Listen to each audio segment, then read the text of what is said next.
ਟੱਬਰ ਟਾਕਸ ਦੇ ਅੱਜ ਦੇ ਪ੍ਰੋਗਰਾਮ ਵਿੱਚ ਫਿਰ ਤੋਂ ਤੁਹਾਡੇ ਸਾਰਿਆਂ ਦਾ ਸਵਾਗਤ ਹੈ। ਸਾਡੇ ਦੋ ਬੰਦੇ ਅੱਜ ਪਿੰਡ ਗਏ ਹੋਏ ਆ ਤੇ ਅਸੀਂ ਇੱਕ ਮੂਵੀ ਦੇਖੀ। ਸਾਡੇ ਤੋਂ ਰਿਹਾ ਹੀ ਨਹੀਂ ਗਿਆ ਕਿ ਅਸੀਂ ਉਸ ਤੇ ਵੀਡੀਓ ਬਣਾਏ ਬਿਨਾ ਰਹਿ ਸਕੀਏ, ਤਾਂ ਇਸ ਲਈ ਅਸੀਂ ਉਹਨਾਂ ਤੋਂ ਬਿਨਾਂ ਹੀ ਅੱਜ ਦਾ ਟੱਬਰ ਟਾਕ ਸ਼ੂਟ ਕਰ ਰਹੇ ਹਾਂ। ਮੂਵੀ ਦੇਖੀ ਅਸੀਂ ਜਮਰੌਦ, ਜੋ ਕਿ ਵਰਿਆਮ ਸਿੰਘ ਸੰਧੂ ਦੀ ਸੇਮ ਨਾਮ ਦੀ ਕਹਾਣੀ ਜਮਰੌਦ ਦੇ ਉੱਤੇ ਹੀ ਆਧਾਰਿਤ ਹੈ। ਕਿਉਂਕਿ ਮੇਰੇ ਪੇਰੈਂਟਸ ਦੋਨੋਂ ਹੀ ਸਾਹਿਤ ਨਾਲ ਜੁੜੇ ਹੋਏ ਨੇ, ਇਹਨਾਂ ਦਾ ਕੰਮ ਪੰਜਾਬੀ ਲਿਟਰੇਚਰ ਪੜ੍ਹਾਉਣਾ, ਇਸ ਕਰਕੇ ਸਾਨੂੰ ਬਹੁਤ ਲੋਕਾਂ ਨੇ ਰੈਫਰ ਵੀ ਕੀਤੀ ਸੀ ਕਿ ਕਹਾਣੀ ਵੀ ਪੜ੍ਹੋ ਤੇ ਮੂਵੀ ਵੀ ਦੇਖੋ। ਇਸ ਲਈ ਅਸੀਂ ਇਹ ਮੂਵੀ ਦੇਖੀ। ਤਾਂ ਸਭ ਤੋਂ ਪਹਿਲਾਂ ਆਪਾਂ ਪੁੱਛਦੇ ਹਾਂ ਡੈਡੀ ਨੂੰ ਕਿ ਉਹਨਾਂ ਨੂੰ ਇਸ ਫਿਲਮ ਬਾਰੇ ਦੇਖ ਕੇ ਫਿਲਮ ਬਾਰੇ ਕੀ ਵਿਚਾਰ ਆਉਂਦੇ ਇਹਨਾਂ ਦੇ ਮਨ 'ਚ। ਦੇਖੋ, ਜਿਹੜੀ ਇਹ ਫਿਲਮ ਹੈਗੀ ਆ, ਇਹ ਬੁਨਿਆਦੀ ਤੌਰ ਤੇ ਵਰਿਆਮ ਸਿੰਘ ਸੰਧੂ ਦੀ ਕਹਾਣੀ ਜਮਰੌਦ ਉੱਪਰ ਹੀ ਆਧਾਰਿਤ ਆ। ਤੇ ਜਮਰੌਦ ਆ ਜਿਹੜਾ ਉਹ ਇੱਕ ਕਿਲੇ ਦਾ ਨਾਂ ਹੈ, ਤੇ ਕਿਲਾ ਵੀ ਉਹ ਜਿਹੜਾ ਹੈਗਾ ਕਿ ਖੈਬਰ ਦਰਿਆ ਦੇ ਕੋਲ, ਜਿੱਥਾਂ ਮੈਂ ਕਿ ਜਿੱਤਣਾ ਬੜਾ ਮੁਸ਼ਕਿਲ ਸੀ, ਜਿਹੜਾ ਮਹਾਰਾਜਾ ਰਣਜੀਤ ਸਿੰਘ ਦੇ ਇੱਕ ਜਰਨੈਲ ਹਰੀ ਸਿੰਘ ਨਲਵੇ ਨੇ ਜਿੱਤਿਆ ਸੀ। ਤਾਂ ਪੰਜਾਬੀ ਦੇ ਵਿੱਚ ਔਖਾ ਕੰਮ ਕਰਨ ਦੇ ਲਈ ਇੱਕ ਮੁਹਾਵਰੇ ਦੇ ਤੌਰ ਤੇ ਵਰਤਿਆ ਜਾਂਦਾ ਹੈ ਕਿ ਜਮਰੌਦ ਦਾ ਕਿਲਾ ਫਤਿਹ ਕਰਨਾ। ਉਹਦੇ ਵਿੱਚ ਬਾਅਦ ਦੇ ਵਿੱਚ ਉਸੇ ਕਿਲੇ ਦੀ ਰਾਖੀ ਕਰਦਿਆਂ ਹੀ ਮੈਂ ਕਿ ਹਰੀ ਸਿੰਘ ਨਲਵੇ ਦੀ ਮੌਤ ਹੋਈ ਸੀ। ਹੁਣ ਇਹ ਜਿਹੜਾ ਨਾਂ ਧਰਨਾ ਹੈਗਾ, ਨਾਂ ਤੋਂ ਬਗੈਰ ਇਹ ਕਹਾਣੀ ਇਤਿਹਾਸਕ ਨਹੀਂ ਕਿ ਜਿਵੇਂ ਨਾਂ ਲੱਗਦਾ ਹੈਗਾ ਕਿ ਕਈ ਵਾਰ ਇਹ ਭੁਲੇਖਾ ਪੈ ਜਾਂਦਾ ਕਿ ਫਿਲਮ ਸ਼ਾਇਦ ਜਾਂ ਕਹਾਣੀ ਹੈ ਜਿਹੜੀ ਸ਼ਾਇਦ ਇਹ ਇਤਿਹਾਸ ਨਾਲ ਸੰਬੰਧਿਤ ਹੈ। ਇਤਿਹਾਸ ਨੂੰ ਤਾਂ ਉਹਦੇ ਵਿੱਚ ਮੈਟਾਫਰ ਵਜੋਂ ਵਰਤਿਆ ਗਿਆ, ਰੂਪਕ ਵਜੋਂ ਵਰਤਿਆ ਗਿਆ। ਬੁਨਿਆਦੀ ਜਿਹੜੀ ਕਹਾਣੀ ਹੈਗੀ ਆ ਉਹ ਆ ਕਿ ਪ੍ਰਵਾਸੀ ਜੀਵਨ ਦੇ ਨਾਲ ਸੰਬੰਧਿਤ ਆ, ਪੰਜਾਬ ਦੇ ਸੰਤਾਪ ਨਾਲ ਸੰਬੰਧਿਤ ਆ। ਅਸਲ ਦੇ ਵਿੱਚ ਤਾਂ ਮੈਂ ਇਹ ਗੱਲ ਇਸ ਫਿਲਮ ਦੇ ਬਾਰੇ ਇਹ ਗੱਲ ਕਹਿਣੀ ਚਾਹੁੰਦਾ ਹਾਂ ਕਿ ਬਹੁਤ ਸਾਰੀਆਂ ਜਿਹੜੀਆਂ ਸਾਡੀਆਂ ਸਾਹਿਤਕ ਕਿਰਤਾਂ ਹੁੰਦੀਆਂ, ਉਹਨਾਂ ਵਿੱਚ ਬਹੁਤ ਜ਼ਿਆਦਾ ਗੁੰਝਲਾਂ ਹੁੰਦੀਆਂ ਤੇ ਉਹਨਾਂ ਨੂੰ ਸਾਹਿਤਕ ਕਿਰਤਾਂ ਹੀ ਪ੍ਰਗਟਾ ਸਕਦੀਆਂ ਹੁੰਦੀਆਂ, ਉਹਨਾਂ ਨੂੰ ਫਿਲਮਾਂ ਨਹੀਂ ਪ੍ਰਗਟਾ ਸਕਦੀਆਂ। ਬਹੁਤ ਸਾਰੀਆਂ ਫਿਲਮਾਂ ਦੇ ਵਿੱਚ ਬਹੁਤ ਜ਼ਿਆਦਾ ਗੁੰਝਲਾਂ ਹੁੰਦੀਆਂ, ਉਹਨਾਂ ਨੂੰ ਹੋ ਸਕਦਾ ਹੈਗਾ ਕਿ ਲਿਖਤ ਵਿੱਚ ਨਾ ਲਿਆਂਦਾ ਜਾ ਸਕੇ। ਹਰੇਕ ਜੈਨਰ ਦੀ, ਹਰੇਕ ਵਿਧਾ ਦੀ ਆਪਣੇ ਢੰਗ ਦੀ ਇੱਕ ਪ੍ਰੈਜੈਂਟੇਸ਼ਨ ਹੁੰਦੀ ਹੈ, ਪੇਸ਼ਕਾਰੀ ਹੁੰਦੀ ਹੈ। ਮੈਨੂੰ ਲੱਗਦਾ ਹੈ ਕਿ ਜਿਨ੍ਹਾਂ ਨੇ ਕਹਾਣੀ ਤੇ ਫਿਲਮ ਦੋਵੇਂ ਵੇਖੀਆਂ ਉਹਨਾਂ ਦਾ ਰਿਐਕਸ਼ਨ ਹੋਰ ਹੋਵੇਗਾ, ਜਿਨ੍ਹਾਂ ਨੇ ਇਕੱਲੀ ਫਿਲਮ ਦੇਖੀ ਹੈ ਉਹਨਾਂ ਦਾ ਰਿਐਕਸ਼ਨ ਹੋਰ ਹੋਵੇਗਾ। ਬੁਨਿਆਦੀ ਤੌਰ ਤੇ ਇਹਦੀ ਜਿਹੜੀ ਕਹਾਣੀ ਆ, ਇਹ ਤਾਂ ਕਿਹਾ ਜਾ ਸਕਦਾ ਹੈ ਕਿ ਪੰਜਾਬ ਸੰਤਾਪ ਜਿਹੜਾ ਇੱਕ ਲੰਮਾ ਸਮਾਂ ਲਗਭਗ 1984-85 ਤੋਂ ਲੈ ਕੇ 88 ਤੱਕ, 92 ਤੱਕ ਦਾ ਜਿਹੜਾ ਪੰਜਾਬ ਦਾ ਸੰਤਾਪ ਸੀਗਾ, ਉਹਦੇ ਵਿੱਚ ਦੀ ਗੁਜ਼ਰਦੀ ਆ। ਉਸ ਪਿਛੋਕੜ ਚੋਂ ਆਪਦਾ ਹੋਂਦ ਗ੍ਰਹਿਣ ਕਰਦੀ ਹੈ। ਮੰਮੀ ਨੇ ਮੇਰੇ ਖਿਆਲ 'ਚ ਕਹਾਣੀ ਵੀ ਪੜ੍ਹੀ ਹੈ ਤੇ ਫਿਲਮ ਵੀ ਦੇਖੀ ਹੈ, ਤਾਂ ਹੁਣ ਮੰਮੀ ਦੇ ਵਿਚਾਰ ਜਾਣ ਲੈਂਦੇ ਆ, ਇਹਦੇ ਬਾਰੇ ਕੀ ਕਹਿਣਾ ਚਾਹੁੰਦੇ ਨੇ। ਹਾਂ, ਮੈਂ ਅਸਲ ਦੇ ਵਿੱਚ ਪਹਿਲਾਂ ਫਿਲਮ ਦੇਖੀ ਹੈ, ਉਸ ਤੋਂ ਬਾਅਦ ਮੈਂ ਕਹਾਣੀ ਪੜ੍ਹੀ ਹੈ। ਇਹ ਜਿਵੇਂ ਦੱਸਿਆ ਹੀ ਆ ਤੁਹਾਡੇ ਡੈਡੀ ਨੇ, ਡਾਕਟਰ ਬਰਾੜ ਨੇ, ਕਿ ਜਿਹੜਾ ਮੁਹਾਵਰਾ ਹੈ ਨਾ, ਜਮਰੌਦ ਦਾ ਕਿਲਾ ਫਤਿਹ ਕਰਨਾ, ਇਸ ਦੇ ਪਿੱਛੇ ਇੱਕ ਆਪਾਂ ਕਹਿ ਲਈਏ ਪੰਜਾਬ ਦਾ ਗੌਰਵ ਛੁਪਿਆ ਹੋਇਆ ਹੈ। ਫਿਲਮ ਦੇ ਵਿੱਚ ਜਦੋਂ ਅਸੀਂ ਦੇਖਦੇ ਹਾਂ, ਜਦੋਂ ਮੈਂ ਸਾਰੀ ਫਿਲਮ ਦੇਖੀ, ਉਸ ਦੇ ਵਿੱਚ ਜਿਹੜਾ ਪ੍ਰਵਾਸ ਧਾਰਨ ਕਰਨਾ, ਕਹਾਣੀ ਦੇ ਵਿੱਚ ਵੀ ਇਹੀ ਗੱਲ ਹੈ ਕਿ ਉੱਥੇ ਜਾ ਕੇ ਉਸ ਜਿਹੜਾ ਉਹਦਾ ਪਾਤਰ ਹੈ ਅੰਗਰੇਜ਼, ਜਿਹੜਾ ਇੱਕ ਗਦਰੀ ਯੋਧੇ ਨੂੰ ਧੱਕੇ ਨਾਲ ਘੜੀਸ ਕੇ ਇੱਧਰ ਭੇਜਦਾ ਤੇ ਉਸ ਦਾ ਵੰਗਾਰਨਾ ਉਸ ਰੀਡ ਨਾਂ ਦੇ ਪਾਤਰ ਨੂੰ ਕਿ ਮੈਂ ਵਾਪਸ ਇਸ ਧਰਤੀ ਤੇ ਆਵਾਂਗਾ ਤੇ ਆ ਕੇ ਆਪਦੇ ਜਹਾਜ਼ ਤੇ ਚੜ੍ਹ ਕੇ ਆਵਾਂਗਾ, ਆਪਦੇ ਪੰਜਾਬ ਦੇ ਜਹਾਜ਼ ਤੇ। ਉਹ ਜਿਹੜਾ ਗੌਰਵ ਹੈ ਉਹ ਗਾਇਬ ਹੈ ਇੱਕ ਤਾਂ ਇਸ ਫਿਲਮ ਦੇ ਵਿੱਚ। ਦੂਸਰਾ, ਕਿਉਂਕਿ ਪ੍ਰਵਾਸ ਧਾਰਨ ਕਰਨ ਨੂੰ ਹੀ ਫਿਲਮ ਦੇ ਵਿੱਚ ਉਹਨਾਂ ਨੇ ਜਮਰੌਦ ਦਾ ਕਿਲਾ ਜਿਹੜਾ ਫਤਿਹ ਕਰਨ ਨੂੰ ਕਿਹਾ। ਇੱਕ ਤਾਂ ਜਿਹੜਾ ਪੰਜਾਬ ਸੰਕਟ ਦੇ ਸਮੇਂ ਜਿਹੜਾ ਮੇਜਰ ਕਾਰਨ ਉਸ ਲੜਕੇ ਦੇ ਜਾਣ ਦਾ ਕਹਾਣੀ ਦੇ ਵਿੱਚ ਹੋਰ ਹੈ, ਇਸ ਦੇ ਵਿੱਚ ਥੋੜ੍ਹਾ ਜਿਹਾ ਉਹ ਕਾਰਨ ਬਦਲ ਦਿੱਤਾ ਗਿਆ ਹੈ। ਸੋ ਜਿਹੜਾ ਮੁੱਖ ਕਾਰਨ ਤੁਰੰਤ ਜਾਣ ਦਾ ਜਿਹੜਾ ਬਦਲਿਆ, ਇਹ ਫਰਕ ਹੈ ਉਹਦਾ ਮੇਨ ਕਹਾਣੀ ਦੇ ਨਾਲ। ਮੈਨੂੰ ਅਸਲ ਦੇ ਵਿੱਚ ਜੋ ਮੇਨ ਉਹ ਲੱਗੀ, ਮੈਨੂੰ ਇਹ ਕਹਾਣੀ, ਕਿਉਂਕਿ ਮੈਂ ਕਹਾਣੀ ਨਹੀਂ ਪੜ੍ਹੀ, ਬਟ ਸਾਨੂੰ ਇੱਕ ਕਹਾਣੀ ਹੁੰਦੀ ਸੀ ਬੁੱਲ ਬਨੀਤ ਦਰਦ, ਧਰਤੀ ਹੇਠਲਾ ਬੌਲਦ, ਮੈਨੂੰ ਉਹਦੇ ਵਰਗੀ ਲੱਗੀ। ਮੈਨੂੰ ਲੱਗਿਆ ਜਮਰੌਦ ਦਾ ਕਿਲਾ ਇਹਦੇ ਵਿੱਚ ਜੋ ਦਿਖਾਇਆ ਗਿਆ ਉਹ ਬੰਦੇ ਦਾ ਇੱਕ ਸੀਕ੍ਰੇਟ ਰੱਖਣ ਨੂੰ ਹੀ ਦਿਖਾਇਆ ਗਿਆ। ਤੁਹਾਨੂੰ ਇਹਦੇ ਬਾਰੇ ਕੀ ਲੱਗਦਾ ਡੈਡੀ? ਨਹੀਂ, ਅਸਲ ਦੇ ਵਿੱਚ ਤਾਂ ਇਹ ਕਿ ਬਿਲਕੁਲ ਤੂੰ ਸਹੀ ਫੜਿਆ ਹੈ। ਜਿਹੜੀ ਕੁਲਵੰਤ ਸਿੰਘ ਵਿਰਕ ਦੀ ਕਹਾਣੀ ਧਰਤੀ ਹੇਠਲਾ ਬੌਲਦ ਸੀਗੀ, ਉਹ ਕਹਾਣੀ ਹੈ ਜਿਹੜੀ, ਉਹ ਕਹਾਣੀ ਹੀ ਲੱਗਦਾ ਹੈਗਾ ਕਿ ਵਰਿਆਮ ਸੰਧੂ ਦੇ ਕਿਤੇ ਵਿਚੇਤਨ 'ਚ ਵਸੀ ਹੋਈ ਆ। ਮੈਂ ਨਿੱਜੀ ਤੌਰ ਤੇ ਜਾਣਦਾ ਕਿ ਵਰਿਆਮ ਸਿੰਘ ਸੰਧੂ ਹੈ ਜਿਹੜਾ, ਉਹ ਕੁਲਵੰਤ ਸਿੰਘ ਵਿਰਕ ਤੇ ਬਹੁਤ ਪ੍ਰਭਾਵਿਤ ਸੀ ਤੇ ਉਹਨਾਂ ਦੇ ਉੱਤੇ ਉਹਨਾਂ ਨੇ ਖੋਜ ਕਾਰਜ ਵੀ ਕਰਿਆ ਸੀ। ਉਸ ਕਹਾਣੀ ਦਾ ਪਰਛਾਵਾਂ ਹੈ। ਪਰ ਉਸ ਕਹਾਣੀ ਦੇ ਵਿੱਚ ਜਿਹੜਾ ਪਾਤਰ ਆ ਉਹ ਬਹੁਤ ਮਜ਼ਬੂਤ ਆ, ਆਪਣੇ ਅੰਦਰ ਜ਼ਬਤ ਰੱਖਦਾ, ਆਪਣੇ ਪੁੱਤ ਦੀ ਜਿਹੜੀ ਮੌਤ ਦੀ ਖਬਰ ਆ ਉਹ ਛੁਪਾ ਰੱਖਦਾ। ਇਹਦੇ ਵਿੱਚ ਜਿਸ ਤਰ੍ਹਾਂ ਪਾਤਰ ਧਾਹਾਂ ਮਾਰਦਾ ਹੈ, ਉਹ ਉੱਥੇ ਜਿਹੜਾ ਸਰਦਾਰ ਸੋਹੀ ਜਿਹੜਾ ਕਿਰਦਾਰ ਕਰ ਰਿਹਾ ਹੈਗਾ, ਅਮਰ ਸਿੰਘ ਦਾ ਜਿਹੜਾ ਕਿਰਦਾਰ ਕਰ ਰਿਹਾ, ਉਹ ਉਸ ਕਿਸਮ ਦਾ ਉੱਚਾ ਪਾਤਰ ਨਹੀਂ ਬਣ ਸਕਿਆ ਕਿ ਜਿਹੜਾ ਦੂਸਰਿਆਂ ਦੀ ਖੁਸ਼ੀ ਦੇ ਲਈ ਆਪਣੀ ਪੀੜ ਨੂੰ ਦਬਾ ਸਕੇ। ਦੂਸਰੀ ਜਿਹੜੀ ਗੱਲ ਹੈਗੀ ਆ ਨਾ ਕਿ ਪ੍ਰਵਾਸ ਆ ਜਿਹੜਾ ਹੈਗਾ, ਉਹਦੇ ਲਈ ਹੁਣ ਵੇਖੋ ਇਹਨਾਂ ਦਿਨਾਂ ਦੇ ਵਿੱਚ ਹੀ ਖਬਰ ਆਈ ਕਿ ਇਕੱਲੇ ਪੰਜਾਬੀ ਨਹੀਂ, ਕੇਰਲਾ ਦੇ ਲੋਕ ਵੀ, ਗੁਜਰਾਤ ਦੇ ਲੋਕ ਵੀ ਚੰਗੇ ਜੀਵਨ ਜਿਉਣ ਲਈ ਕਿਹੋ ਜੀਆਂ ਮੁਸ਼ਕਲਾਂ ਨੂੰ ਪਾਰ ਕਰਦੇ ਆ। ਉਹ ਮੁਸ਼ਕਲਾਂ ਇਹ ਕਿ ਮਾਲਟਾ ਕਾਂਡ ਇੱਕ ਵੱਡਾ ਕਾਂਡ ਹੋਇਆ ਸਾਡੇ, ਪਰ ਹੁਣ ਯਾਨੀ ਕਿ ਇਹਨਾਂ ਦਿਨਾਂ ਦੇ ਵਿੱਚ ਹੀ ਕੀ ਹੋਇਆ ਕਿ ਕੈਨੇਡਾ ਤੋਂ ਅਮਰੀਕਾ ਦੀ ਸਰਹੱਦ ਦੇ ਉੱਪਰ ਬਰਫ਼ ਦੇ ਵਿੱਚ ਘਿਰ ਕੇ ਗੁਜਰਾਤੀ ਪਰਿਵਾਰ ਮਾਰਿਆ ਗਿਆ, 4 ਬੱਚੇ ਮਾਰੇ ਗਏ, ਛੋਟਾ ਬੱਚਾ ਵੀ ਨਹੀਂ ਮਾਰਿਆ ਗਿਆ 4 ਜਣਿਆਂ ਦੇ ਪਰਿਵਾਰ 'ਚ। ਸੱਚੀ ਗੱਲ ਤਾਂ ਇਹ ਹੈਗੀ ਆ ਕਿ ਪ੍ਰਵਾਸੀਆਂ ਦੇ ਲਈ ਜਾਂ ਪੰਜਾਬ 'ਚੋਂ ਬਾਹਰ ਜਾਣ ਦਾ ਜਿਹੜਾ ਦੁੱਖ ਹੈਗਾ, ਉਹਦਾ ਇੱਕ ਦੁੱਖ ਤਾਂ ਹੈਗਾ ਕਿ ਔਖੇ ਹੋ ਕੇ ਪੈਸੇ ਇਕੱਠੇ ਕਰਨੇ, ਜਾਂ ਇੱਕ ਦੁੱਖ ਹੈਗਾ ਕਿ ਉੱਥੇ ਤੁਸੀਂ ਸਖਤ ਮਿਹਨਤ ਕਰਨੀ, ਜਾਂ ਰਾਤਾਂ ਨੂੰ ਮੌਤ ਨੂੰ ਯਾਨੀ ਜੇ ਸਾਹਮਣਾ ਕਰਦਿਆਂ ਹੋਇਆਂ ਬਾਰਡਰ ਪਾਰ ਕਰਨੇ। ਪਰ ਕਹਾਣੀ 'ਚ ਜਿਹੜੇ ਦੁੱਖ ਹਨ ਉਹ ਉਦੋਂ ਵੱਡੇ ਨੇ ਤੇ ਉਹ ਮਾਨਸਿਕ ਦੁੱਖ ਨੇ। ਜਿਹੜੇ ਸਰੀਰਕ ਦੁੱਖ ਉਹ ਤਾਂ ਬਹੁਤ ਸੌਖੇ ਨਿਕਲ ਜਾਂਦੇ ਆ ਕਿ ਮੰਨ ਲਓ ਅੱਤਵਾਦੀ ਆ ਜਾਂਦੇ ਨੇ, ਖਾੜਕੂ ਘਰੇ ਰੋਟੀ ਖਾ ਜਾਂਦੇ ਨੇ, ਪੁਲਿਸ ਵਾਲੇ ਤੰਗ ਕਰਦੇ ਆ, ਉਹ ਚੀਜ਼ਾਂ ਤਾਂ ਸੌਖੀਆਂ ਸੋਲਵ ਹੋ ਜਾਂਦੀਆਂ। ਪਰ ਜਿਹੜਾ ਵੱਡਾ ਮਾਨਸਿਕ ਦੁੱਖ ਬਣਦਾ, ਉਹ ਵੱਡਾ ਮਾਨਸਿਕ ਦੁੱਖ ਇਹ ਬਣ ਜਾਂਦਾ ਹੈ ਕਿ ਜਿਹੜਾ ਮੁੱਖ ਨਾਇਕ ਆ ਉਹ ਜਿਸ ਕੁੜੀ ਨੂੰ ਪਸੰਦ ਕਰਦਾ ਹੈ, ਪਹਿਲਾਂ ਤਾਂ ਉਹਦੇ ਤੇ ਉਹਨੂੰ ਵਿਛੜਨਾ ਪੈਂਦਾ ਕਿ ਛੋਟਾ ਦੁੱਖ ਨਹੀਂ। ਫਿਰ ਦੂਜਾ ਇਹ ਕਿ ਉਹਦੇ ਲਈ ਉਹ ਵਾਪਸ ਆਉਣਾ ਚਾਹੁੰਦਾ ਪਰ ਵਾਪਸ ਨਹੀਂ ਆ ਸਕਦਾ। ਫਿਰ ਅਗਲਾ ਦੁੱਖ ਉਦੋਂ ਵੀ ਵੱਡਾ ਹੈ ਕਿ ਜਿਹੜੀ ਗੱਲ ਆ ਕਿ ਜਦੋਂ ਉਹਨਾਂ ਨੇ ਜਾਣਾ ਹੁੰਦਾ ਉਸ ਸਮੇਂ ਉਸ ਪਾਤਰ ਦੀ ਜਿਹੜੀ ਮੌਤ ਆ, ਉਹ ਮੌਤ ਆ ਜਿਹੜੀ ਜੇ ਉਹ ਦੱਸ ਦਿੰਦੇ ਆ ਤਾਂ ਉਧਰ ਜਾ ਨਹੀਂ ਸਕਦੇ। ਯਾਨੀ ਕਿ ਜਿਹਨੂੰ ਕਹਿ ਸਕਦੇ ਆ ਕਿ ਆਪ ਦੇ ਪੁੱਤਰ ਦੇ ਮੌਤ ਦਾ ਦੁੱਖ ਅੰਦਰੇ ਅੰਦਰ ਪੀ ਕੇ ਜਿਹੜਾ ਬਾਹਰ ਜਾਣਾ, ਫੇਰ ਵੀ ਲੱਗਦਾ ਕਿ ਬਾਕੀ ਸੰਤਾਨ ਦਾ ਜਿਹੜਾ ਰਾਹ ਖੁੱਲ ਜੂਗਾ, ਜਿਹੜੀਆਂ 2 ਭੈਣਾਂ ਉਹਨਾਂ ਦਾ ਰਾਹ ਖੁੱਲ ਜੂਗਾ, ਜਿਹੜੀ ਤੀਜੀ ਵਿਆਹੀ ਆ ਹੋ ਸਕਦਾ ਉਹਦਾ ਵੀ ਰਾਹ ਖੁੱਲ ਜੇ, ਉਹਦੇ ਲਈ ਜਿਹੜੀਆਂ ਕੋਸ਼ਿਸ਼ਾਂ ਮੈਨੂੰ ਲੱਗਦਾ ਮਾਨਸਿਕ ਜਿਹੜਾ ਸੰਕਟ ਜਾਂ ਮਾਨਸਿਕ ਸੰਤਾਪ ਆ ਇਹ ਬਹੁਤ ਭਾਰਾ ਹੈ ਫਿਲਮ ਦੇ ਵਿੱਚ। ਮੈਨੂੰ ਇਹੀ ਲੱਗਿਆ ਕਿ ਜਿਹੜਾ ਮੇਨ ਪਾਤਰ ਹੈ ਉਹਦਾ ਮਾਨਸਿਕ ਸੰਤਾਪ ਸਕਰੀਨ ਤੇ ਨਹੀਂ ਆ ਪਾਇਆ। ਤੁਹਾਨੂੰ ਇਹਦੇ ਬਾਰੇ ਕੀ ਲੱਗਦਾ ਮੰਮੀ? ਨਹੀਂ, ਮੈਂ ਅਸਲ ਦੇ ਵਿੱਚ ਇਸ ਗੱਲ ਨਾਲ ਉਵੇਂ ਸਹਿਮਤ ਨਹੀਂ। ਜਦੋਂ ਮੈਂ ਫਿਲਮ ਨੂੰ ਦੇਖਦੀ ਹਾਂ, ਕਿਉਂਕਿ ਮੈਂ ਨਾਲੋਂ ਨਾਲ ਕਹਾਣੀ ਵੀ ਪੜ੍ਹੀ ਹੈ, ਅਸਲ ਦੇ ਵਿੱਚ ਨਾ ਸਾਡੇ ਆਪਾਂ ਕਹਿ ਲਈਏ ਕਿ ਪੰਜਾਬੀ ਸਿਨੇਮੇ ਦੀ ਨਾ ਇੱਕ ਮੁਸ਼ਕਲ ਹੈ ਕਿ ਹਰ ਚੀਜ਼ ਪੈਸੇ ਨਾਲ ਹੁੰਦੀ ਹੈ। ਮੈਨੂੰ ਐਂ ਲੱਗਦਾ ਕਿ ਇਹ ਜਿਹੜੀ ਫਿਲਮ ਹੈ ਨਾ ਇਹ ਥੋੜੇ ਘੱਟ ਬਜਟ ਦੀ ਫਿਲਮ ਹੈਗੀ, ਕਿਉਂਕਿ ਬੜੀਆਂ ਚੀਜ਼ਾਂ ਤੁਸੀਂ ਉਹਦੇ ਤੇ ਕ੍ਰੀਏਟ ਕਰ ਸਕਦੇ ਹੁੰਦੇ ਹੋ। ਜਿਹੜੀ ਫਿਲਮ ਹੈ ਉਹ ਟੈਕਸਟ ਨਾਲੋਂ, ਮੂਲ ਟੈਕਸਟ ਨਾਲੋਂ ਕਿਤੇ ਵੱਧ ਮਜ਼ਬੂਤ ਹੋ ਸਕਦੀ ਹੁੰਦੀ ਹੈ, ਪਰ ਜਦੋਂ ਤੁਸੀਂ ਉਸ ਤਰ੍ਹਾਂ ਦੇ ਸੀਨ ਸਿਰਜਣੇ ਹੁੰਦੇ ਆ ਨਾ ਕਿ ਉਸ ਵੇਲੇ ਸੋਰਸ ਨਹੀਂ ਹੁੰਦੇ, ਸੋਰਸ ਜਿਹੜੇ ਪੈਸੇ ਨਾਲ ਕ੍ਰੀਏਟ ਕੀਤੇ ਜਾਂਦੇ। ਇੱਕ ਤਾਂ ਇੱਕ ਜਿਹੜੀ ਦੂਸਰੀ ਗੱਲ ਹੈ ਨਾ, ਜਿਹੜਾ ਅਸੀਂ ਕਹਿੰਦੇ ਹਾਂ ਕਿ ਸਾਡਾ ਜਿਹੜਾ ਮਾਨਸਿਕ ਸੰਕਟ ਹੈ ਜਾਂ ਜਿਹੜੀ ਇਹਦੀ ਫਿਲਮ ਹੈਗੀ, ਮੈਂ ਬਲਕਿ ਜਦੋਂ ਇਹ ਫਿਲਮ ਦੇਖਦੀ ਹਾਂ ਤੁਹਾਨੂੰ ਤਾਂ ਇਸ ਤਰ੍ਹਾਂ ਲੱਗਦਾ ਕਿ ਉਹਦੇ ਵਿੱਚ ਹਾਂ ਇਹ ਗੱਲ ਹੈ ਕਿ ਉਹ ਫਿਲਮ ਦੇ ਵਿੱਚ ਨਾ ਕਈ ਥਾਂ ਤੇ ਫਿਲਮ ਇੰਨੀ ਲਾਊਡ ਹੋ ਜਾਂਦੀ ਹੈ, ਜਦੋਂ ਕਿ ਜਿਹੜੀ ਫਿਲਮ ਹੈ ਉਹ ਇੰਨੀ ਲਾਊਡ ਹੋਣ ਦੀ ਬਜਾਏ, ਕਿਉਂਕਿ ਸਾਰੀ ਜਿਹੜੀ ਇਹ ਫਿਲਮ ਹੈ ਇੱਕ ਦੁਖਾਂਤਕ ਫਿਲਮ ਵਜੋਂ ਹੀ ਸਾਡੇ ਸਾਹਮਣੇ ਪੇਸ਼ ਆਉਂਦੀ ਹੈ। ਮਤਲਬ ਜਿੱਥੋਂ ਤੱਕ ਤਾਂ ਇਹਦੇ ਵਿੱਚ ਨਾ ਜਿਹੜੇ ਕੁਝ ਬੰਦੇ ਨੇ ਉਹ ਥੋੜੇ ਥੀਏਟਰ ਵਾਲੇ ਨੇ, ਕਈ ਤਾਂ ਸੀਨ ਬਿਲਕੁਲ ਥੀਏਟਰ ਦੇ ਕ੍ਰੀਏਟ ਕੀਤੇ ਗਏ ਨੇ। ਇਸ ਦੇ ਵਿੱਚ ਥੀਏਟਰ ਤੇ ਫਿਲਮ ਦੋਨੋਂ ਥੋੜੀਆਂ ਵੱਖਰੇ ਜੈਨਰ ਨੇ। ਇਹ ਜਦੋਂ ਇਹਨਾਂ ਨੂੰ ਅਸੀਂ ਮਿਕਸ ਕਰਦੇ ਆ ਨਾ ਉਹ ਕਿਤੇ ਨਾ ਕਿਤੇ ਗੜਬੜ ਪੈਦਾ ਹੁੰਦੀ ਹੈ।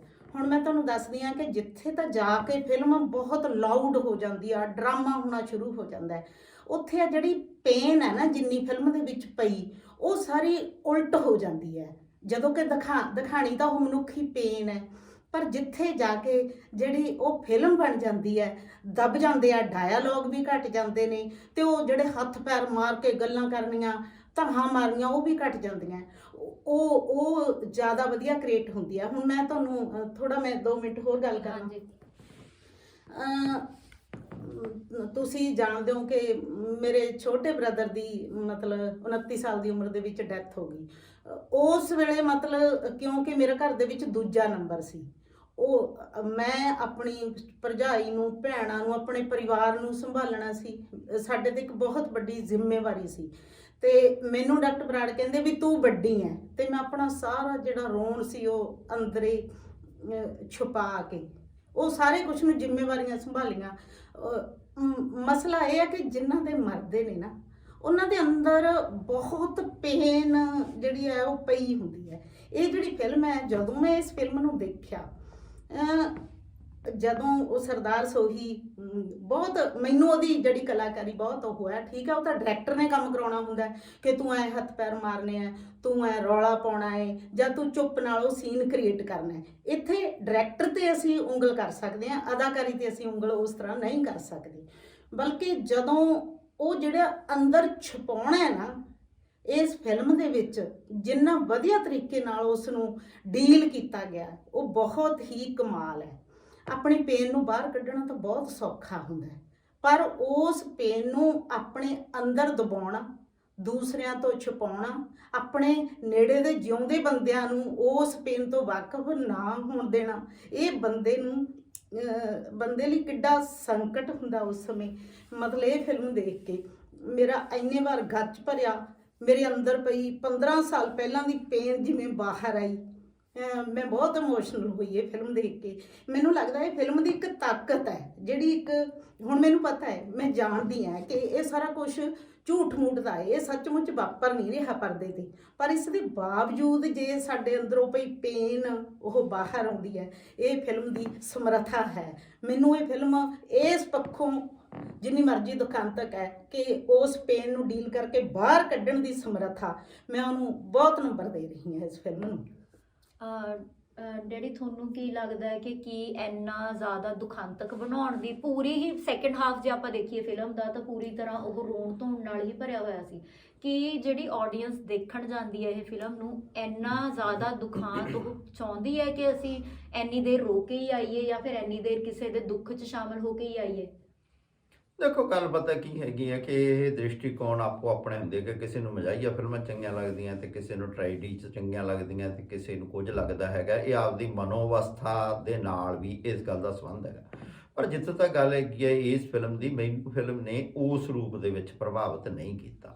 ਹਾਲਾਂਕਿ ਮੈਂ ਕਿ ਉਹ ਫਿਲਮ ਦੇ ਵਿੱਚ ਜਿਹੜੇ ਕਲਾਕਾਰ ਨੇ, ਉਹ ਚਾਹੇ ਹਰਵਿੰਦਰ ਕੌਰ ਬਬਲੀ ਹੋਵੇ, ਚਾਹੇ ਉਹ ਆਪਣਾ ਸਰਦਾਰ ਸੋਹੀ ਹੋਵੇ, ਚਾਹੇ ਆਸ਼ੀਸ਼ ਹੋਵੇ, ਕਿਸੇ ਨੇ ਵੀ ਕੋਈ ਮਾੜਾ ਕੰਮ ਨਹੀਂ ਕੀਤਾ। ਇੱਥੋਂ ਤੱਕ ਕਿ ਮੈਨੂੰ ਤਾਂ ਲੱਗਿਆ ਕਿ ਪੁਲਿਸ ਵਾਲਾ ਜਿਸ ਤਰ੍ਹਾਂ ਦਾ ਉਹਦਾ ਬਿਹੇਵ ਸੀਗਾ, ਉਹ ਬਿਲਕੁਲ ਹੀ, ਮੇਰਾ ਸ਼ਾਇਦ ਗੁਰਿੰਦਰ ਮਕਨਾ ਸ਼ਾਇਦ ਉਹ ਐਕਟਰ, ਬਿਲਕੁਲ ਹੀ ਉਹਨੇ ਮੈਂ ਕਿ ਐਨ ਸਾਕਾਰ ਕਰਤਾ ਸੀਗਾ ਕਿ ਕਿਸ ਕਿਸਮ ਦਾ ਮੈਂ ਕਿ ਪੁਲਿਸ ਨੇ ਉਦੋਂ ਜਿਹੜੀ ਕਰੂਰਤਾ ਦਿਖਾਈ।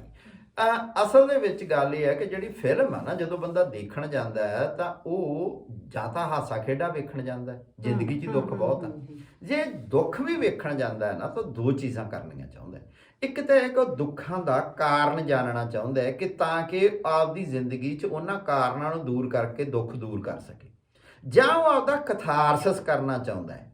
ਮੈਨੂੰ ਇਹ ਲੱਗਿਆ ਕਿ ਇਹ ਫਿਲਮ ਨਾ ਕਾਰਨ ਉਸ ਤਰ੍ਹਾਂ ਨਹੀਂ ਦੱਸਦੀ ਦੁੱਖ ਦਾ, ਤੇ ਜਿਹੜਾ ਕਥਾਰਸਿਸ ਕਰਦੀ ਆ ਉਹ ਇੰਨਾ ਲੰਮਾ ਹੋ ਜਾਂਦਾ ਹੈ ਕਿ ਜਿਹਨੂੰ ਕਹਿੰਦੇ ਆ ਕਿ ਕੁਛ ਟ੍ਰੈਜਡੀ ਦੇ ਵਿੱਚ ਕਿਤੇ ਨਾ ਕਿਤੇ ਕਾਮਿਕ ਰਿਲੀਫ ਚਾਹੀਦੀ ਹੁੰਦੀ ਹੈ। ਉਹ ਕਾਮਿਕ ਰਿਲੀਫ ਹੈ ਨਹੀਂ ਗੀ। ਉਹ ਕਾਮਿਕ ਰਿਲੀਫ ਲਈ ਸਪੇਸ ਬਹੁਤ ਹੈਗੀ ਹੈ ਕਿ ਨੌਜਵਾਨ ਮੁੰਡੇ ਕੁੜੀਆਂ ਦਾ ਪਿਆਰ ਹੈਗਾ, ਉਸ ਪਿਆਰ ਦਾ ਮੈਂ ਕਿ ਯੂਥ ਫੈਸਟੀਵਲ ਦੇ ਸੀਨ ਪਾਏ ਜਾ ਸਕਦੇ ਸੀ, ਜਾਂ ਹਾਂ ਬਾਹਰਲੇ ਦੇਸ਼ ਵਿੱਚ ਵੀ ਜਾਂਦੇ ਆ, ਉਹਦੇ ਵਿੱਚ ਵੀ ਬਹੁਤ ਕੁਝ ਹੁੰਦਾ ਹੈ। ਇੱਕ ਮੈਨੂੰ ਲੱਗਿਆ ਕਿ ਜਿਹੜੀ ਮੇਨ ਨੁਕਸ ਮੈਨੂੰ ਡਾਇਰੈਕਸ਼ਨ ਨਾਲੋਂ ਵੀ ਵੱਧ ਸਕ੍ਰਿਪਟ ਦਾ ਦੋਸ਼ ਲੱਗਿਆ। ਅਡਾਪਟੇਸ਼ਨ ਦੇ ਸਮੇਂ ਸੀਨਾਂ ਨੂੰ ਅੱਗੇ ਪਿੱਛੇ ਕਰਨਾ ਕਿਵੇਂ ਸੀ, ਉਹਦੇ ਵਿੱਚ ਮੈਨੂੰ ਖਾਸੀ ਗੜਬੜੀ ਲੱਗੀ ਕਿ ਦਰਸ਼ਕਾਂ ਨੂੰ ਵੀ ਪਤਾ ਹੈ ਗੱਲ ਦਾ ਤੇ ਸਾਰੇ ਪਿੰਡ ਨੂੰ ਵੀ ਪਤਾ ਹੈ ਗੱਲ ਦਾ, ਮੁੱਖ ਪਾਤਰ ਨੂੰ ਵੀ ਪਤਾ ਹੈ, ਸਿਰਫ ਪਰਿਵਾਰ ਦੇ 4 ਜੀਆਂ ਨੂੰ ਨਹੀਂ ਪਤਾ। ਉਹਦੇ ਨਾਲ ਜਿਹੜਾ ਦੁੱਖ ਆ ਉਹ ਦਰਸ਼ਕ ਕੋਲੇ ਤਾਂ ਪਹੁੰਚ ਗਿਆ ਤੇ ਪਰਿਵਾਰ ਕੋਲੇ ਉਹ ਦੁੱਖ ਹੈ ਨਹੀਂ। ਮਤਲਬ ਦਰਸ਼ਕ ਵਾਧੂ ਦਾ ਸੰਤਾਪ ਹੰਡਾਉਂਦਾ, ਜਦੋਂ ਕਿ ਜਿਹੜੀ ਜਿਹਨੂੰ ਕਹਿੰਦੇ ਆ ਝਟਕਾ ਦੇਣਾ ਸੀ, ਜਾਂ ਜਿਹਨੂੰ ਕਹਿੰਦੇ ਆ ਕਿ ਸਸਪੈਂਸ ਹੁੰਦਾ ਜਿਹੜਾ ਮੂਵੀ 'ਚ, ਉਹ ਬਣਾਇਆ ਜਾ ਸਕਦਾ ਸੀਗਾ ਕਿ ਕਿਸੇ ਨੂੰ ਨਾ ਪਤਾ ਹੋਵੇ ਕਿ ਉਹ ਬਜ਼ੁਰਗ ਇਉਂ ਕਿਉਂ ਬਿਹੇਵ ਕਰਦਾ। ਜੇ ਹੁਣ ਫਿਰ ਉਸੇ ਫਿਲਮ ਤੇ ਕਹਾਣੀ ਤੇ ਫਿਰ ਚੱਲੀਏ ਧਰਤੀ ਹੇਠਲੇ ਬੋਲਦ ਤੇ, ਤਾਂ ਫਿਰ ਉੱਥੇ ਵੀ ਗੱਲ ਨਿਕਲਦੀ ਆ ਕਿ ਉੱਥੇ ਕਿਉਂਕਿ ਉਹਦੇ ਬਿਹੇਵ ਦਾ ਕਿਸੇ ਨੂੰ ਪਤਾ ਨਹੀਂ ਲੱਗਦਾ ਸੀ ਕਿ ਇਉਂ ਬਿਹੇਵ ਕਿਉਂ ਕਰ ਰਿਹਾ। ਤੇ ਕਹਾਣੀ ਦੇ ਵਿੱਚ ਜਿਹਨੂੰ ਕਹਿੰਦੇ ਆ ਕਿ ਵਿਰਕ ਟੇਲ ਜਾਂ ਜਿਹਨੂੰ ਕਹਿੰਦੇ ਆ ਵਿਰਕ ਮਰੋੜੀ ਦਿੰਦਾ ਸੀ, ਉਹਦੇ ਨਾਲ ਇੱਕਦਮ ਹੀ ਮੈਂ ਕਿ ਗੱਲ ਨਵੀਂ ਤਰ੍ਹਾਂ ਦੀ ਹੋ ਗਈ ਹੈ। ਇਹਦੇ ਨਾਲ ਫਿਲਮ ਦੇ ਵਿੱਚ ਮੈਨੂੰ ਲੱਗਦਾ ਕਿ ਜਿਹੜੀ ਕਹਾਣੀ ਆ ਨਾ, ਉਹਦੇ ਲਾਸਟ ਤੇ ਵੀ ਇੱਕ ਵੱਡਾ ਮੈਸੇਜ, ਉਹਦੇ ਲੂਜ਼ ਐਂਡ ਦੇ ਵਿੱਚ ਨਾ ਇੱਕ ਵੱਡਾ ਮੈਸੇਜ ਸੀਗਾ ਕਹਾਣੀ ਦੇ ਵਿੱਚ ਕਿ ਕਿੰਨੇ ਵੀ ਦੁੱਖ ਹੋਣ, ਕਿੰਨੇ ਵੀ ਸੰਤਾਪ ਹੋਣ, ਜ਼ਿੰਦਗੀ ਅੱਗੇ ਤੁਰਦੀ ਰਹਿੰਦੀ ਹੈ। ਉਹ ਬੱਚੇ ਦਾ ਪੈਦਾ ਹੋਣਾ, ਉਹ ਬੱਚੇ ਦੇ ਪੈਦਾ ਹੋਣ ਦਾ ਜਿਹੜਾ ਸੀ ਨਾ, ਕਿ ਮੰਨ ਲਓ ਉਹਨਾਂ ਨੂੰ ਪਤਾ ਲੱਗ ਗਿਆ ਕਿ ਵਿਦੇਸ਼ੀ ਧਰਤੀ ਤੇ ਜਾ ਕੇ ਸਾਡਾ ਪੁੱਤ ਨਹੀਂ ਰਿਹਾ, ਉਹ ਰੋਈ ਕਰ ਲਾਈ ਜਾਂਦੇ ਆ, ਉਹਨਾਂ ਕੋਲੇ ਕੋਈ ਢਾਰਸ ਨਹੀਂ, ਉਹਨਾਂ ਨੂੰ ਪਤਾ ਨਹੀਂ ਲੱਗਦਾ ਕਿ ਹੁਣ ਅਸੀਂ ਕੈਨੇਡਾ ਜਾਈਏ ਕਿ ਇੰਡੀਆ ਰਹੀਏ। ਪਰ ਬੱਚੇ ਦੀ ਆਮਦ ਹੈ ਜਿਹੜੀ, ਉਹ ਮੈਂ ਕਿ ਇੰਨੀ ਖੁਸ਼ੀ ਵਾਲੀ ਜਾਂ ਇੰਨੀ ਇੱਕ ਨਵੀਂ ਜ਼ਿੰਦਗੀ ਨਾਲ ਜੋੜਨ ਵਾਲੀ ਆ ਸਕਦੀ ਸੀ ਕਿ ਮੇਰੀਆਂ ਨਵੀਂ ਧਰਤੀ ਤੇ ਮੇਰੇ ਪੈਰ ਲੱਗ ਗਏ, ਜਾਂ ਮੇਰਾ ਹੁਣ ਸੰਤਾਨ ਇੱਥੇ ਹੋ ਗਈ, ਮੈਂ ਇਹਦੀ ਖਾਤਰ ਜੀਣਾ। ਉਹ ਸਾਰਾ ਜਿਹੜਾ ਬਿੰਬ ਬੱਚੇ ਦੇ ਪੈਦਾ ਹੋਣ ਦਾ ਜਿਹੜਾ ਰੂਪਕ ਨੇ ਇੱਕ ਵੱਡਾ ਪ੍ਰਭਾਵ ਸਿਰਜਣਾ ਸੀ, ਮੈਨੂੰ ਲੱਗਦਾ ਕਿ ਉਹ ਡਾਇਰੈਕਟਰ ਉਹਨੂੰ ਵੀ ਵਰਤ ਨਹੀਂ ਸਕਿਆ, ਸਕ੍ਰਿਪਟ ਰਾਈਟਰ ਯਾਨੀ ਕਿ ਵਰਤ ਨਹੀਂ ਸਕਿਆ ਜਿਹਨੇ ਸਕ੍ਰਿਪਟ ਚ ਢਾਲਿਆ। ਆਖਰੀ ਡਾਇਲੌਗ ਹੈ ਨਾ ਜਿਹੜਾ, ਅਦਾ ਤੇ ਇੱਕ ਹੱਥ ਲੈਣਾ ਤੇ ਇੱਕ ਹੱਥ ਦੇਣਾ, ਉਹਦਾ ਵੀ ਉਹ ਇੰਪੈਕਟ ਨਹੀਂ ਪਿਆ ਜਿਹੜਾ ਇੰਪੈਕਟ ਨਹੀਂ ਪਿਆ। ਤੇ ਨਾਲ ਜਤਿੰਦਰ ਕੌਰ ਵਰਗੀ ਯਾਨੀ ਐਕਟਰਸ ਤੋਂ ਉਹ ਕੰਮ ਨਹੀਂ ਲਿਆ ਜਾ ਸਕਿਆ ਕਿ ਚਾਹੇ ਪਹਿਲਾਂ ਵੀ ਤੇ ਚਾਹੇ ਲਾਸਟ ਤੇ ਵੀ। ਮੈਨੂੰ ਲੱਗਦਾ ਹੈ ਕਿ ਕਿਤੇ ਨਾ ਕਿਤੇ ਇਸ ਕਿਸਮ ਦੀਆਂ ਕਮਜ਼ੋਰੀਆਂ ਰਹੀਆਂ, ਪਰ ਸਾਹਿਤਕ ਰਚਨਾਵਾਂ ਤੇ ਫਿਲਮਾਂ ਬਹੁਤ ਘੱਟ ਬਣਦੀਆਂ। ਇਹ ਵੀ ਇੱਕ ਮੈਨੂੰ ਲੱਗਦਾ ਹੈ ਕਿ ਇੱਕ ਨਾ ਪ੍ਰੋਸੈਸ ਹੁੰਦਾ ਹੈ, ਸ਼ਾਇਦ ਪੰਜਾਬੀ ਸਿਨੇਮਾ ਨਾ ਉਸ ਪ੍ਰੋਸੈਸ ਵਿੱਚ ਦੀ ਗੁਜ਼ਰ ਰਿਹਾ ਹੈ ਕਿ ਜਿਹੜੀਆਂ ਸਾਡੀਆਂ ਵੱਡੀਆਂ ਸਾਹਿਤਕ ਰਚਨਾਵਾਂ ਉਹਨਾਂ ਨੂੰ ਸਿਲਵਰ ਸਕਰੀਨ ਤੇ ਢਾਲਣ ਦਾ ਇਹ ਪ੍ਰੋਸੈਸ ਆ, ਤੇ ਉਸ ਪ੍ਰੋਸੈਸ ਦੇ ਵਿੱਚੋਂ ਇਹ ਫਿਲਮ ਆਈ ਆ। ਇਹ ਫਿਲਮ ਉਨੀ ਮਤਲਬ ਕਿ ਵਧੀਆ ਨਾ ਵੀ ਹੋਵੇ, ਪਰ ਜਿਹਨੂੰ ਕਹਿ ਸਕਦੇ ਆ ਕਿ ਆਉਣ ਵਾਲੇ ਜਿਹੜੇ ਡਾਇਰੈਕਟਰ ਨੇ ਜਾਂ ਆਉਣ ਵਾਲੇ ਜਿਹੜੇ ਸਕ੍ਰਿਪਟ ਰਾਈਟਰ ਆ, ਉਹਨਾਂ ਲਈ ਬਹੁਤ ਕੁਝ ਸਿਖਾ ਕੇ ਜਾਵੇਗੀ। ਇੱਕ ਤਾਂ ਨਾ ਇਸ ਫਿਲਮ ਦੀ ਨਾ ਥੋੜੀ ਭਾਸ਼ਾ ਤੇ ਵੀ ਘੱਟ ਕੰਮ ਕੀਤਾ ਗਿਆ ਹੈ। ਜਿਸ ਤਰ੍ਹਾਂ ਉਹ ਜਿਹੜਾ ਲੜਕਾ ਹੈਗਾ ਮੇਨ ਪਾਤਰ ਆ ਉਹਦੇ ਵਿੱਚ, ਉਹ ਤਾਂ ਮਝੈਲ ਹੈ, ਮਾਝੀ ਬੋਲਦਾ ਹੈ ਤੇ ਉਹਦਾ ਲਹਿਜਾ ਵੀ ਉਹੇ ਜਿਹਾ ਹੀ ਹੈ। ਜਦੋਂ ਕਿ ਉਹਦੀ ਜਿਹੜੀ ਮਾਂ ਹੈ ਉਹ ਨਹੀਂ ਉਹ ਬੋਲਦੀ, ਉਹ ਥੋੜੀ ਕੇਂਦਰੀ ਭਾਸ਼ਾ ਦੇ ਵਿੱਚ ਹੀ ਗੱਲ ਕਰਦੀ ਆ। ਵੀ ਇਹ ਨਹੀਂ ਹੁੰਦਾ ਕਿ ਬਾਪ ਦਾ ਤੇ ਉਹਦੀ ਮਾਂ ਦੇ ਆਪਸੀ ਲਹਿਜੇ ਤਾਂ ਵੱਖਰੇ ਵੱਖਰੇ ਹੋਣਗੇ, ਕਿਉਂਕਿ ਦੋਨੋਂ ਅੱਡ ਅੱਡ ਪਰਿਵਾਰਾਂ ਦੇ ਵਿੱਚੋਂ ਹੈ। ਜਿਹੜਾ ਲੜਕਾ ਹੈ ਉਸ ਤੇ ਮਾਂ ਦੀ ਬੋਲੀ ਦਾ ਕਿਤੇ ਪ੍ਰਭਾਵ ਨਹੀਂ, ਜਾਂ ਮਾਂ ਦੀ ਬੋਲੀ ਵੀ ਜਾਂ ਤਾਂ ਉਹੀ ਮਾਝੇ ਵਾਲੀ ਹੁੰਦੀ ਜੇ ਉਹ ਮਾਝੇ ਦੀ ਹੈ ਜਾਂ ਕਿਸ ਉਹਦੀ ਹੈ, ਪਰ ਲੜਕੇ ਦੀ ਇੰਨੀ ਫਿਰ ਵੱਖਰੀ ਮਾਂ ਤੋਂ ਨਹੀਂ ਹੋ ਸਕਦੀ। ਥੋੜਾ ਜਿਹਾ ਭਾਸ਼ਾ ਦੀ ਵੀ ਮੈਨੂੰ ਥੋੜੀ ਪ੍ਰੋਬਲਮ ਲੱਗੀ, ਥੋੜੀ ਐਕੋ ਆਉਂਦੀ ਸੀ, ਥੋੜੀ ਡਿਫਰੈਂਟ ਲੱਗਦੀ ਸੀਗੀ ਉਹਦੇ ਨਾਲੋਂ। ਹਾਂ ਉਹ ਨਹੀਂ, ਉਹ ਤਾਂ ਨਾ ਮੇਰਾ ਖਿਆਲ ਹੈ ਜਿਹੜੇ ਵਿੱਚ ਡਾਇਲੌਗ ਵੀ ਇੰਨੇ ਥੋੜੇ ਲਾਊਡ ਵੀ ਚੱਲੇ ਜਾਂਦੇ, ਸਮਝ ਨਹੀਂ ਆ ਰਹੀ ਸੀ ਵੀ ਕੀ ਪ੍ਰੋਬਲਮ ਹੈ, ਸਾਊਂਡ ਦੇ ਵਿੱਚ ਕੋਈ ਨਾ ਕੋਈ ਪ੍ਰੋਬਲਮ ਸੀਗੀ। ਇੱਕ ਤਾਂ ਇਹਦੀ ਖਾਸੀ ਵੱਡੀ ਦਿੱਕਤ ਸੀਗੀ। ਇੱਕ ਨਾ ਜਿਹੜੀ ਤੁਸੀਂ ਪਹਿਲਾਂ ਵੀ ਗੱਲ ਕੀਤੀ ਹੈ, ਮੈਨੂੰ ਐ ਲੱਗਦਾ ਕਿ ਕਹਾਣੀ ਦੇ ਵਿੱਚ ਨਾ ਜਿਹੜਾ ਮੂਲ ਕਹਾਣੀ ਹੈ ਉਸ ਦੇ ਵਿੱਚ ਜਿਹੜਾ ਕਲਚਰਲ ਬੈਕਗਰਾਉਂਡ ਜਿਵੇਂ ਉਸਾਰੀ ਹੋਈ ਹੈ, ਦੋ ਭਰਾਵਾਂ ਦੀ ਆਪਸੀ ਈਰਖਾ ਹੁੰਦੀ ਹੈ, ਜਿਹੜੇ ਗਦਰੀਆਂ ਨਾਲ ਜੁੜੀ ਹੋਈ ਗੱਲ, ਅੱਗੇ ਦਾਦੇ ਤੱਕ, ਦਾਦਾ ਕਿਵੇਂ ਉੱਥੇ ਸਟੈਂਡ ਕਰਕੇ ਆਉਂਦਾ ਹੈ, ਉਹ ਸਾਰੇ ਪ੍ਰਸੰਗ ਗਾਇਬ ਹੋਣ ਨਾਲ ਨਾ ਇਹ ਕਾਰਨ ਉਹਦੇ ਮੁਕਾਬਲੇ ਇੱਕ ਤਾਂ ਛੋਟਾ ਲੱਗਦਾ ਹੈ। ਵਿਦੇਸ਼ ਦੇ ਵਿੱਚ ਇਸ ਤਰ੍ਹਾਂ ਈਗੋ ਜਸਟ ਇੱਕ ਮਨ ਦਾ ਸੁਪਨਾ ਜਿਹਾ ਬਣ ਕੇ ਰਹਿ ਜਾਂਦਾ ਉਹਦੇ ਬਾਪ ਦਾ, ਵੀ ਕਿੱਥੋਂ ਫੁਰਨਾ ਫੁਰਿਆ। ਉਹ ਸਾਰੇ ਜਿਹੜੇ ਜਦੋਂ ਪ੍ਰਸੰਗ ਗਾਇਬ ਹੋ ਜਾਂਦੇ ਨਾ ਉਨੇ ਜਸਟੀਫਾਈ ਨਹੀਂ ਹੁੰਦੇ। ਇੱਕ ਤਾਂ ਇਹਦਾ ਮੇਜਰ ਕਾਰਨ ਇਹ ਵੀ ਬਣਦਾ ਹੈ।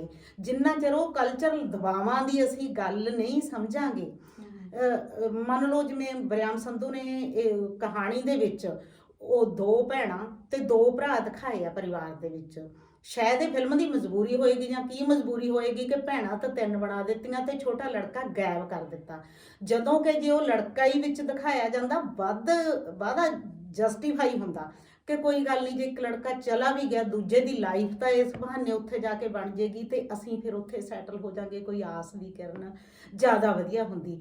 ਤੇ ਉਹ ਜਿਹੜੀਆਂ ਲੜਕੀਆਂ ਨੇ ਉਹਨਾਂ ਦੇ ਫਿਊਚਰ ਬਾਰੇ ਜਾਂ ਕੋਈ ਉਹਨਾਂ ਤੋਂ ਹੋਰ ਕੋਈ ਜ਼ਿਆਦਾ ਵੱਡਾ ਕੰਮ ਵੀ ਨਹੀਂ ਲਿਆ ਫਿਲਮ ਦੇ ਵਿੱਚ, ਆਪਾਂ ਜੇ ਕਹਿ ਲਈਏ ਜਿੱਡੀ ਵਧੀਆ ਸਟਾਰ ਕਾਸਟ ਸੀ ਉਸ ਹਿਸਾਬ ਨਾਲ ਕੰਮ ਨਹੀਂ ਲਿਆ ਗਿਆ। ਬਬਲੀ ਦਾ ਖਾਸਾ ਵੱਡਾ ਨਾਮ ਹੈ। ਇੱਕ ਤਾਂ ਉਹ ਥੀਏਟਰ ਦੀ ਹੈ, ਥੀਏਟਰ ਉਹ ਚੰਗੀ ਤਰ੍ਹਾਂ ਇਹਨਾਂ ਬਰੀਕੀਆਂ ਨੂੰ ਜਾਣਦੀ ਹੈ ਕਿ ਸਕਰੀਨ ਦੀ ਭਾਸ਼ਾ ਹੋਰ ਹੁੰਦੀ ਹੈ, ਬਾਡੀ ਲੈਂਗੁਏਜ ਉੱਥੇ ਹੋਰ ਹੁੰਦੀ ਹੈ, ਥੀਏਟਰ ਦੇ ਵਿੱਚ ਕੁਝ ਹੋਰ ਹੁੰਦੀ ਹੈ। ਇਹ ਨਹੀਂ ਕਿ ਉਹਨੂੰ ਪਤਾ ਨਹੀਂ, ਉਹਨੂੰ ਦੋਨਾਂ ਵਿਧਾਵਾਂ ਬਾਰੇ ਚੰਗੀ ਤਰ੍ਹਾਂ ਪਤਾ ਹੈ, ਪਰ ਪਤਾ ਨਹੀਂ ਉਹਦੀ ਇੱਥੇ ਇਹ ਕਿੰਨੀ ਕੁ ਦਖਲ ਅੰਦਾਜ਼ੀ ਹੋਏਗੀ ਜਾਂ ਨਹੀਂ ਹੋਏਗੀ। ਇਹ ਖਾਸੇ ਖੱਪੇ ਆ ਜਿਹੜੇ ਚਲੋ ਫਿਲਮ ਦੇ ਵਿੱਚ ਇਹ ਤਾਂ ਰਹੇ ਨੇ। ਮੈਨੂੰ ਨਾ ਇਹਦੇ ਵਿੱਚ ਇੱਕ ਥੋੜੀ ਜਿਹੀ ਹੋਰ ਵੀ ਸਮੱਸਿਆ ਲੱਗੀ। ਤੇ ਉਹ ਸਮੱਸਿਆ ਇਸ ਤਰ੍ਹਾਂ ਜਿਹਦੀ ਹੈਗੀ ਆ ਕਿ ਜਦੋਂ ਅਸੀਂ ਕਿਸੇ ਸਮੱਸਿਆ ਨੂੰ ਹੱਥ ਪਾਉਣੇ ਆ ਨਾ ਤਾਂ ਸਾਰੇ ਉਹਦੇ ਪਸਾਰ ਨਹੀਂ ਵਿੱਚ ਆ ਸਕਦੇ। ਹਾਂ ਉਹ ਸਾਰੇ ਪਸਾਰਾਂ ਨੂੰ ਪਕੜਨ ਦੀ ਕੋਸ਼ਿਸ਼ ਦੇ ਵਿੱਚ ਕਿਤੇ ਇੱਕ ਨਾ ਹੁਣ ਵਾਧੂ ਗੱਲ ਪਾ ਦਿੱਤੀ। ਮੈਂ ਉਹ ਸ਼ਾਇਦ ਇਹ ਕਿ ਪੰਜਾਬ ਸੰਕਟ ਦਾ ਜਿਹੜਾ ਪਿਛੋਕੜ ਆ ਉਹਦੇ ਵਿੱਚ ਜਿਹੜੇ ਹਿੰਦੂ ਸਿੱਖ ਏਕਤਾ ਦਿਖਾਉਣ ਦੀ ਕੋਸ਼ਿਸ਼ ਕਰੀ। ਉਹ ਬਦਲ ਗਈ। ਉਹ ਫਿਲਮ ਦੇ ਵਿੱਚ ਤੇ ਕਹਾਣੀ 'ਚ ਵੱਖਰੋ ਵੱਖਰੀ ਆ ਕਿ ਜਿਹੜਾ ਮੈਂ ਕਿ ਪ੍ਰੋਫੈਸਰ ਆ ਉਹਨੇ ਜਿੰਨੀ ਸਹਾਇਤਾ ਕਰੀ ਉਹਦਾ ਜਿਹੜਾ ਪਿਛੋਕੜ ਜਾਂ ਪਰਿਵਾਰ ਲੱਗਦਾ ਉਹ ਹਿੰਦੂ ਪਰਿਵਾਰ ਲੱਗਦਾ ਹੈ। ਕਿਤੇ ਨਾ ਕਿਤੇ ਮੈਨੂੰ ਇਹ ਵੀ ਲੱਗਿਆ ਕਿ ਫਿਲਮ ਨੇ ਇੱਕ ਵੱਡਾ ਮੈਸੇਜ ਕ੍ਰੀਏਟ ਕਰਦਿਆਂ ਜਿਹੜੀ ਮੂਲ ਫਿਲਮ ਦਾ ਸੱਭਿਆਚਾਰਕ ਪਿਛੋਕੜ ਸੀਗਾ ਉਹਦੇ ਨਾਲ ਕਿਤੇ ਨਾ ਕਿਤੇ ਗੜਬੜੀ ਹੋਈ। ਨਾ ਇਨਸਾਫੀ ਇੱਕ ਉਕਤਾਈ ਇਹ ਵੀ ਤਾਂ ਹੋਈ ਹੈ ਨਾ ਉਹਦੇ ਵਿੱਚ, ਜਦੋਂ ਕਿ ਕਹਿੰਦੇ ਕਿ 7 ਸਾਲਾਂ ਦੇ ਵਿੱਚ ਉਹ ਅਜੇ ਤੱਕ ਬਿਲਕੁਲ ਨਹੀਂ ਆਇਆ, ਉਹ ਪਰਿਵਾਰ ਨਾਲ ਉਹਦਾ ਤਾਲਮੇਲ ਹੋਇਆ ਹੀ ਨਹੀਂ। ਦੂਸਰੇ ਪਾਸੇ ਉਹਦੇ ਵਿੱਚ ਸੀਨ ਵੀ ਕ੍ਰੀਏਟ ਕੀਤਾ ਜਾਂਦਾ ਹੈ ਕਿ ਲੜਕਾ ਆਪਦੇ ਘਰ ਦੇ ਵਿੱਚ ਆ ਕੇ ਬੈਠਾ ਹੋਇਆ ਏ, ਆਪਦੇ ਪਰਿਵਾਰ ਦੀਆਂ ਫੋਟੋ ਦਿਖਾ ਰਿਹਾ ਏ। ਨਹੀਂ ਆਪਣੀ ਉਹ ਮਸ਼ਹੂਰ ਨੂੰ ਵੀ ਮਿਲਦਾ ਹੈ, ਪਾਲੀ ਨੂੰ ਆ ਕੇ ਵੀ ਇੱਥੇ ਮਿਲਦਾ ਏ। ਇੱਥੋਂ ਤੱਕ ਕਿ ਫਿਲਮ ਦੇ ਵਿੱਚ ਉਹ ਜਿਹੜੀ ਮੁਹੱਬਤ ਦੇ ਪ੍ਰਸੰਗ ਹੈ ਉਹ ਗਾਇਬ ਕੀਤੇ ਗਏ ਨੇ, ਜਦੋਂ ਕਿ ਮੁਹੱਬਤ ਦੀ ਪੇਨ ਆਪਣੇ ਆਪ ਦੇ ਵਿੱਚ ਬਹੁਤ ਵੱਡੀ ਪੇਨ ਬਣਦੀ ਹੈਗੀ। ਉਹ ਪੇਨ ਨੂੰ ਫਿਲਮ ਦੇ ਵਿੱਚ ਇੰਨਾ ਵਧੀਆ ਕ੍ਰੀਏਟ ਨਹੀਂ ਕੀਤਾ ਗਿਆ ਜਿੰਨਾ ਕਿ ਬਣਦਾ ਸੀ।